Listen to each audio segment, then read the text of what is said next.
പ്രാർത്ഥനയും ആഘോഷവും ഒക്കെയും തുടരുന്നതിനിടെ എറണാകുളം അങ്കമാലി അതിരൂപതയിൽ തർക്കം തുടരുകയാണ്. ജനാഭിമുഖ കുർബാന തടയാൻ ശ്രമം.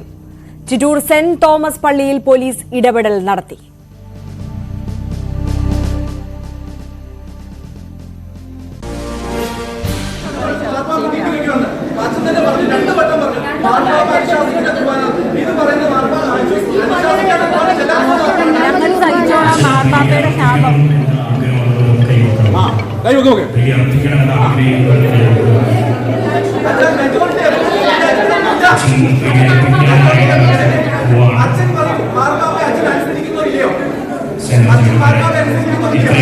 ജോലികൾക്ക് ആവശ്യമില്ല, ആവശ്യമില്ലാത്ത ജോലി ചോദിക്കില്ല.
ജോലികൾക്ക് ആവശ്യമില്ല, ആവശ്യമില്ലാത്ത ജോലി ചോദിക്കില്ല.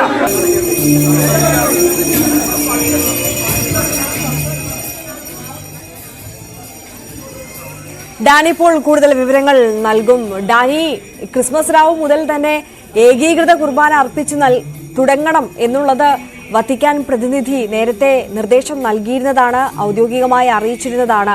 എന്തായാലും പക്ഷേ എറണാകുളം അങ്കമാലി അതിരൂപതയിൽ തർക്കം തുടരുകയാണ്. ഇപ്പോഴത്തെ ഒരു സ്ഥിതി എങ്ങനെയാണ്? ഈ ചിറ്റൂർ സെന്റ് തോമസ് പള്ളിയിൽ പ്രതിഷേധത്തിലേക്ക് കടക്കുകയാണോ വിശ്വാസികൾ? പോലീസ് ഇടപെടൽ ആവശ്യമായി വന്നു എന്ന് മനസ്സിലാക്കുന്നു. കൂടുതൽ വിവരങ്ങൾ എങ്ങനെയാണ്? രമ്യ, എറണാകുളം ചേരാനല്ലൂർ ചിറ്റൂർ സെന്റ് തോമസ് പള്ളി ഇടവകയിലെ ദൃശ്യങ്ങളാണ് നമ്മൾ കാണുന്നത്. കാരണം ഇവിടെ ഇപ്പോൾ എറണാകുളം അങ്കമാലി അതിരൂപതയിൽ സിറോ മലബാർ സഭയെ സംബന്ധിച്ചിടത്തോളം കുർബാന ഏകീകരണം എന്ന വിഷയത്തിൽ വലിയ തർക്കങ്ങൾ നടക്കുകയായിരുന്നു. അതിലൊരു സമവായത്തിലേക്ക് എത്താനുള്ള ശ്രമങ്ങളുണ്ടായിരുന്നു. പക്ഷെ ഒടുവിൽ അതും നടന്നിരുന്നില്ല. നിലവിലുള്ളത് മാർപ്പാപ്പയുടെ ഒരു കൽപ്പന, പിന്നീട് നിർദ്ദേശിച്ച പ്രകാരമുള്ള ഏകീകരിച്ച കുർബാന ഇന്നു മുതൽ ചൊല്ലണം എന്ന നിർദ്ദേശം നിലനിൽക്കുന്നുണ്ട്. പക്ഷേ ഇതിൽ എറണാകുളം അങ്കമാലി അതിരൂപതയിലെ വിവിധ വിഭാഗം പറയുന്നത് ക്രിസ്തുമസ് ദിനത്തിൽ മാർപ്പാപ്പയുടെ നിർദ്ദേശം അനുസരിക്കാം. ക്രിസ്തുമസ് ദിനത്തിൽ ഒരു കുർബാന ചൊല്ലും, പക്ഷെ അത് പാതിരാ കുർബാനയാകണമെന്നില്ല. മറ്റേതെങ്കിലും 3 കുർബാനകളുണ്ടാകും, അതിലൊരു കുർബാനയായിരിക്കും ചൊല്ലുക എന്നാണ് പറഞ്ഞിരിക്കുന്നത്. മാർപ്പാപ്പ ഇന്ന സമയത്ത് ചൊല്ലണമെന്ന് നിർദ്ദേശിച്ചിട്ടില്ല എന്നാണ് സാങ്കേതികമായി അവർ ചൂണ്ടിക്കാണിക്കുന്നത്. ഇന്ന് ഇപ്പോൾ ചിറ്റൂർ പള്ളിയിൽ നടന്ന സംഘർഷവും ഇതിനെ ചൊല്ലിയാണ്. വിശ്വാസികൾ പറയുന്നത് ഇന്നു മുതൽ ചൊല്ലണം എന്ന നിർദ്ദേശം മാർപ്പാപ്പയുടേതായി ഉണ്ട്, അതുകൊണ്ട് നിങ്ങളിത് ചൊല്ലിയേ തീരൂ എന്ന്. സിനഡ് കുർബാന ചൊല്ലിയേ തീരൂ, ജനാഭിമുഖ കുർബാന തങ്ങൾക്ക് ആവശ്യമില്ല എന്ന രീതിയിൽ ഒരു ഭാഗം വിശ്വാസികൾ പ്രശ്നങ്ങൾ ഉണ്ടാക്കിയപ്പോഴാണ് പിന്നീട് അത് വലിയ സംഘർഷത്തിലേക്ക് അടക്കം നീങ്ങുന്ന ഒരു സാഹചര്യത്തിലേക്ക് വന്നപ്പോഴാണ് പോലീസ് ഇടപെടൽ ഉണ്ടായിരിക്കുന്നത്. ശരി, ഡാനി പോളാണ് കൊച്ചിയിൽ നിന്ന് വിവരങ്ങൾ നൽകിയത്. എറണാകുളം അങ്കമാലി അതിരൂപതയിലാണ് ഏകീകൃത കുർബാനയെ ചൊല്ലിയുള്ള തർക്കം തുടരുന്നത്. ജനാഭിമുഖ കുർബാന തടയാൻ ശ്രമിക്കുകയാണ്. ചിറ്റൂർ സെന്റ് തോമസ് പള്ളിയിൽ പോലീസ് ഇടപെടലും നടത്തേണ്ടി വന്നിരിക്കുന്നു. എന്തായാലും തർക്കം അവിടെ തുടരുകയാണ്.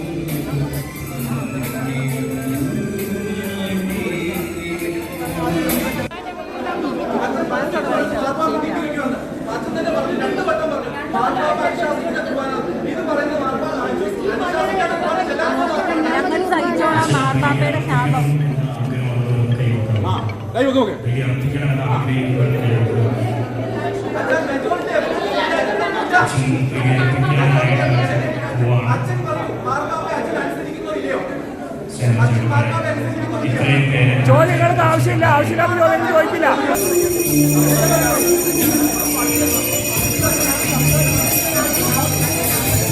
ഡാനി ഇപ്പോൾ തുടരുന്നുണ്ട്. ഡാനി, സിനഡ് കുർബാന അർപ്പിക്കണം എന്ന ഒരു വിഭാഗം അത് പറ്റില്ല, വത്തിക്കാനിൽ നിന്നുള്ള നിർദ്ദേശമാണെങ്കിൽ പോലും ഏതെങ്കിലും ഒരു കുർബാന മാത്രം അത്തരത്തിൽ നിർദ്ദേശിച്ചത് പ്രകാരം അർപ്പിക്കാം എന്നുള്ള നിലപാടിൽ മറ്റൊരു വിഭാഗവും ഇപ്പോൾ തർക്കത്തിൽ ഏർപ്പെട്ടിരിക്കുന്നു. കഴിഞ്ഞ വർഷം നമ്മൾ കണ്ടതാണ് സെന്റ് മേരീസ് ബസിലിക്കയിൽ ഈ ഒരു സമയം ഉണ്ടായ സംഘർഷവും കാര്യങ്ങളും ഒക്കെ. അത്തരത്തിലൊരു വലിയ രൂക്ഷമായ സാഹചര്യത്തിലേക്ക് കാര്യങ്ങൾ ഇവിടെ ഈ ചിറ്റൂരിൽ കടക്കുന്നില്ലല്ലോ, അല്ലേ? നിലവിൽ സംഘർഷാവസ്ഥയ്ക്ക് അയവ് വന്നിട്ടുണ്ട്. കാരണം ഒരു ചെറിയ വിഭാഗം വിശ്വാസികളായിരുന്നു അവിടെ ഉണ്ടായിരുന്നത്. കാരണം എറണാകുളം അങ്കമാലി അതിരൂപതയിൽ ബഹുഭൂരിപക്ഷം വരുന്നവർ പിന്തുണയ്ക്കുന്നത് ജനാഭിമുഖ കുർബാനയാണ് എന്ന രീതിയിലാണ് ഇവിടെ കാര്യങ്ങൾ ഉള്ളത്. അതുകൊണ്ട് തന്നെ ഇന്ന് മുതൽ സിനഡ് നിർദ്ദേശിച്ച ഏകീകരിച്ച കുർബാന ചൊല്ലണം എന്നൊരു നിർദ്ദേശം ഉണ്ടായിരുന്നു. പക്ഷെ അങ്ങനെ ഉണ്ടാവില്ല. ഇന്ന് ക്രിസ്തുമസ് ദിനത്തിൽ ചൊല്ലും. അത് ഏതെങ്കിലും ഒരു കുർബാനയായിരിക്കും, പാതിരാ കുർബാനയാകണമെന്ന് നിഷ്കർഷിക്കാൻ ആവില്ല എന്നായിരുന്നു ഇവിടെ അതിരൂപത സംരക്ഷണ സമിതി അടക്കമുള്ളവർ ഇതിൽ വ്യക്തമാക്കുകയും ചെയ്തത്. ആത്മായ മുന്നേറ്റം അടക്കമുള്ളവർ വ്യക്തമാക്കുകയും ചെയ്തത്. ഇതനുസരിച്ച് ഏതാണ്ട് 5ഓളം പള്ളികളിൽ മാത്രമാണ് ആ രീതിയിലുള്ള ഒരു കുർബാന നടക്കുന്നത് എന്നാണ് വിവരം. അത് നേരത്തെയും സിനഡ് നിർദ്ദേശിച്ച പ്രകാരമുള്ള കുർബാന നടന്നിരുന്ന സ്ഥലങ്ങളാണ്. എന്നാൽ ഈ സെന്റ് തോമസ് പള്ളി എന്ന് പറയുന്നത് വിവിധ വിഭാഗത്തിന് ഭൂരിപക്ഷമുള്ള പള്ളികളിൽ ഒന്നാണ്. അവിടെയാണ് ഇപ്പോൾ ഒരു ഭാഗം വിശ്വാസികൾ, സിനഡ് കുർബാനയെ പിന്തുണയ്ക്കുന്ന വിശ്വാസികൾ വളരെ പരസ്യമായിട്ട് തന്നെ രംഗത്ത് വന്നത്. ആ രീതിയിലുള്ള പ്രതിഷേധങ്ങൾ ഇപ്പോൾ പല ഭാഗങ്ങളിലും നേരത്തെയും ഉണ്ടായിരുന്നു. സിനഡിനെ പിന്തുണയ്ക്കുന്നവരും ഇപ്പോൾ പരസ്യമായ രംഗത്ത് വന്നു തുടങ്ങിയിട്ടുണ്ട്. മാർപ്പാപ്പയെ വരെ ധിക്കരിക്കുന്നു എന്ന് ചൂണ്ടിക്കാണിച്ചുകൊണ്ട് തന്നെയാണ് ഇവർ മുന്നോട്ട് വരുന്നത്. ഇന്ന് അവിടെ ഉണ്ടായിരുന്ന പ്രതിഷേധവും ആ ഒരു സാഹചര്യത്തിൽ തന്നെയായിരുന്നു. മാർപ്പാപ്പയുടെ ഉത്തരവ് നിലനിൽക്കുന്നുണ്ട്, എന്തുകൊണ്ട് അത് അനുസരിക്കുന്നില്ല എന്ന് ചൂണ്ടിക്കാണിച്ചുകൊണ്ടാണ് ഇവർ മുന്നോട്ട് വരികയും ചെയ്തത്. ഇപ്പോൾ ഇതിൽ ഒരു സമവായവും ഉണ്ടായിട്ടില്ല. ഇപ്പോഴുള്ള കാര്യം എന്ന് പറയുന്നത് ക്രിസ്മസ് ദിനത്തിൽ ഏതെങ്കിലും ഒരു കുർബാന മാർപ്പാപ്പ നിർദ്ദേശിച്ചതനുസരിച്ച് ചൊല്ലും. മറ്റു ദിവസങ്ങളിൽ പഴയതുപോലെ ജനാഭിമുഖ കുർബാന മാത്രമേ തുടരുകയുള്ളൂ എന്ന് തന്നെയാണ് എറണാകുളം അങ്കമാലി അതിരൂപതയിലെ ബഹുഭൂരിപക്ഷം വരുന്ന വൈദികരും അതോടൊപ്പം തന്നെ വിശ്വാസി സമൂഹവും പ്രഖ്യാപിച്ചിട്ടുള്ളത്.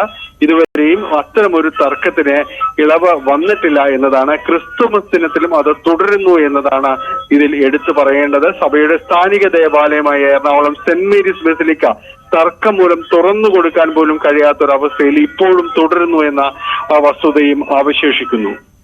ഡാനി, ഒരു കാര്യം കൂടി, ഈ ചിറ്റൂർ ദേവാലയത്തിലേക്ക് നമ്മൾ എത്തുമ്പോൾ അവിടെയുള്ള ഇപ്പോൾ കാർമ്മികത്വം വഹിക്കുന്ന വൈദികന്മാരുടെ നിലപാട് എങ്ങനെയാണ്? ഈ ചടങ്ങുകളൊക്കെ ഇപ്പോൾ പൂർണ്ണമായും നിർത്തിവെച്ചിരിക്കുന്ന ഒരു അവസ്ഥയാണോ? ഇപ്പോൾ അങ്ങനെയല്ല. ചടങ്ങിന് ഒരു തടസ്സം നേരിട്ടിട്ടില്ല. വൈദികൻ ജനാഭിമുഖ കുർബാനയിലേക്ക് ജനാഭിമുഖ കുർബാനയാണ് എന്ന രീതിയിൽ തന്നെയാണ് മുന്നോട്ട് പോയത്, നടപടികളുമായി മുന്നോട്ട് പോയത്, പ്രാർത്ഥനയുമായി മുന്നോട്ട് പോയത്. അങ്ങനെ തുടങ്ങുമ്പോൾ തന്നെയും വിശ്വാസികളിൽ ഒരു ചെറിയ വിഭാഗം അതിനെ പ്രതിരോധിക്കുകയും പ്രതിഷേധിക്കുകയും ചെയ്തു. തങ്ങൾക്ക് വത്തിക്കാൻ നിർദ്ദേശിച്ച രീതിയിലുള്ള കുർബാനയാണ് വേണ്ടത്, ആ ഉത്തരവ് നിലനിൽക്കുന്നുണ്ട്, അത് അസാധുവല്ല എന്ന് ചൂണ്ടിക്കാണിക്കുന്നു. അത് അസാധുവല്ല, അതുകൊണ്ട് എന്തുകൊണ്ട് നിങ്ങൾ ആ രീതിയിലുള്ള ഒരു കുർബാന അർപ്പിക്കുന്നില്ല എന്നതായിരുന്നു അവര് ഉന്നയിച്ചിരുന്ന ഒരു ചോദ്യം. പ്രധാനമായും തന്നെ ഇത് രണ്ടു ഭാഗത്തെയും വിശ്വാസികൾ ഇതിനെ ചൊല്ലി പള്ളിക്കകത്ത് തന്നെ വാഗ്വാദം ഉണ്ടായിരുന്നു. ഇതിനെ തുടർന്നാണ് പോലീസിനെ ഇവിടേക്ക് എത്തുകയും ഇതിൽ ആദ്യം പ്രതിഷേധിച്ചവർ അവരോട്. ശരി, ഡാനി പോളാണ് വിവരങ്ങൾ നൽകിയത്. എന്തായാലും എറണാകുളം അങ്കമാലി അതിരൂപതയിൽ ഏകീകൃത കുർബാനയുമായി ബന്ധപ്പെട്ട തർക്കങ്ങൾ തുടരുകയാണ്.